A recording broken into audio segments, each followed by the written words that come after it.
Assalamualaikum warahmatullahi wabarakatuh. Perkenalkan, nama saya Muhammad Gintama Rabani dengan NIM 02013825303393. Pada kali ini saya akan melaksanakan tugas video yaitu tentang kampanye berbahasa Indonesia. Tugas bahasa Indonesia oleh Bu Hani. Saya berasal dari kelas P2. Saya akan menjelaskan tentang maraknya penggunaan bahasa asing yang lama-kelamaan mulai masuk ke Indonesia sehingga menjadi kebiasaan dan menjadi budaya di bangsa Indonesia.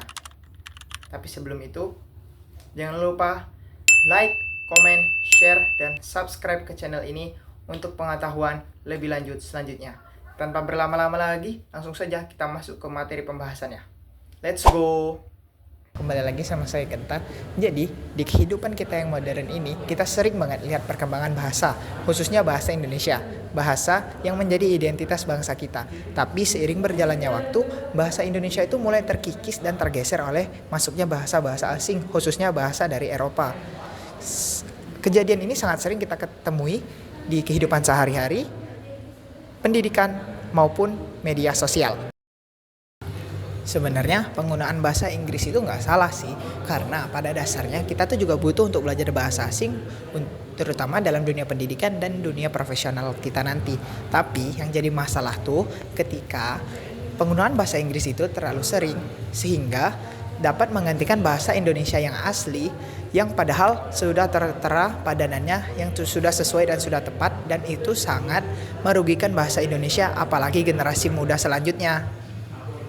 Jadi pada video kali ini aku akan ngajarin dan ngasih tau alasan kenapa bahasa Indonesia itu sangat berguna bagi kita dan bagaimana cara menggunakan bahasa Indonesia, bahkan menggunakan bahasa asing tanpa menghilangkan citra bahasa Indonesia. Let's go! Bahasa Indonesia adalah bahasa yang kita pakai untuk kehidupan sehari-hari kita, untuk kita berbicara kepada orang lain seperti ayah, ibu, kakak, adik, pacar, mertua, anak, istri, bahkan ke hewan peliharaan kita pun terkadang kita juga menggunakan bahasa Indonesia.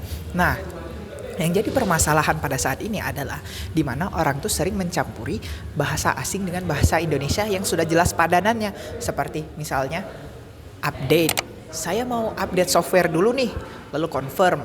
Nanti kamu confirm ke atasan ya, atau bisa juga tolong cek pintu depan dong. Dan juga misalnya at least aku sudah punya ayah. Nah, padahal pada padanannya itu semua sudah ada dalam Kamus Besar Bahasa Indonesia. Seperti update artinya memperbarui, confirm artinya mengkonfirmasi, cek artinya memeriksa, dan yang terakhir at least artinya setidaknya. Fenomena ini secara tidak langsung menunjukkan bahwa bangsa kita, generasi sekarang sangat mudah meninggalkan bahasa Indonesia demi dikatakan modern, atau kalau bahasa Palembangnya dikatakan cakaiya-iyaan.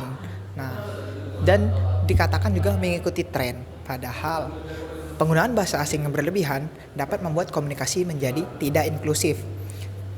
Karena jika kita menggunakan bahasa asing yang berlebihan dan kita melakukan pembicaraan terhadap orang-orang yang tidak mengerti bahasa tersebut, khususnya anak kecil, orang dewasa yang sudah umur 60 tahunan, dan orang-orang yang berada pada daerah tertentu, mereka akan kebingungan dan ada kemungkinan mereka tidak memahami maksud dan apa yang ingin kita sampaikan kepada mereka. Selanjutnya, topik yang akan saya bahas adalah tentang media sosial. Media sosial menjadi tempat yang sangat amat luas untuk perkembangan bahasa.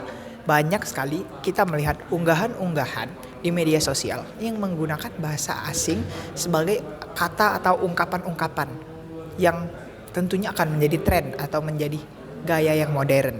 Contohnya seperti don't forget to love yourself, atau new journey begin, atau feeling grateful today. Sebenarnya tidak ada salahnya untuk menggunakan bahasa asing dalam unggahan media sosial kita.